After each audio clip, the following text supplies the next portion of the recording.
حضرت داؤد علیہ السلام اللہ نے آپ کو دوری سرداری دی. داؤد علیہ السلام اللہ کے نبی بھی تھے، وقت کے بادشاہ بھی تھے. پھر اس پر اور کرم، مال و دولت، جانور، مواشی، حیوانات بہت زیادہ. اللہ نے 10 بیٹے دیے، 10 کے 10 آنکھوں کے سامنے جوان ہوئے.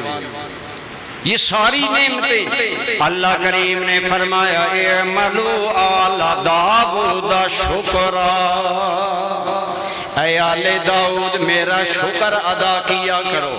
داؤد علیہ السلام نے 10 بیٹوں کو جمع کیا. فرمایا اللہ فرماتا ہے میرا شکر عملی طور پر ادا کرو.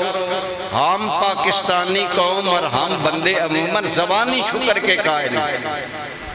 عمل رہا، عمل ہم نہیں کرتے. عمل اصل بات ہے.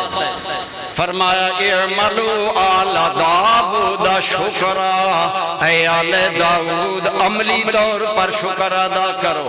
10 بیٹوں کو بلایا، فیصلہ ہو گیا کیسے اللہ کا شکر ادا کریں گے. ایک تو شکر یہ ہوگا کہ 24 گھنٹوں میں ایک لمحہ بھی ایسا نہ گزرے جب داؤد کے گھر میں اللہ کا ذکر ہو نہ رہا. 24 گھنٹے ذکر رہے گا. 10 بیٹے باری باری خاص جگہ پر بیٹھتے، اللہ کی بارگاہ میں عبادت، ریاضت، ذکر، شکر 24 گھنٹے جاری رہتا. اور عملی شکر یہ کیا کہ داؤد علیہ السلام نے حکومت میں عدل، انصاف، حقوق کی ادائیگی اور اس پر اور توجہ دے کر اپنی ساری حکومت کو خوشحال بنا دیا. اعملوا آل داؤد شکرا. آج پاکستانی قوم پر جو اللہ نے بہت بڑا احسان کیا، زبانی ہم شکر کریں، نوافل پڑھے جا رہے ہیں، وقتی طور پر مٹھائیاں تقسیم ہو رہی ہیں، بہت اچھا ہوا، اور کرنا چاہیے.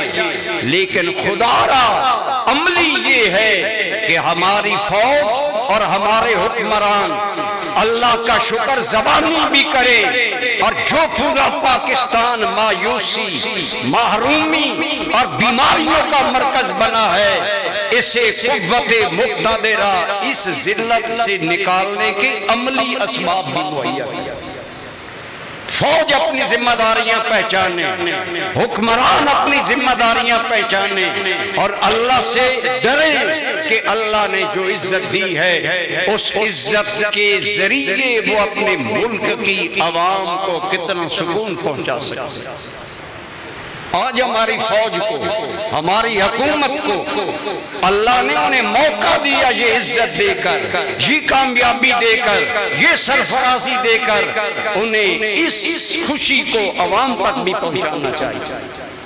ان حالات میں ہمارے حکمرانوں کو ضرور اللہ کے فضل کا شکر عملی طور پر ادا کرنا چاہیے. عملی شکر جیسے حضرت داؤد علیہ السلام نے ادا کیا، ہمارے حکمرانوں کو بھی عملی شکر کی طرف آنا چاہیے کہ عوام کو ریلیف دے، عوام کے لیے آسانیاں پیدا کرے، عوام کے لیے خوشحالیاں پیدا کرے.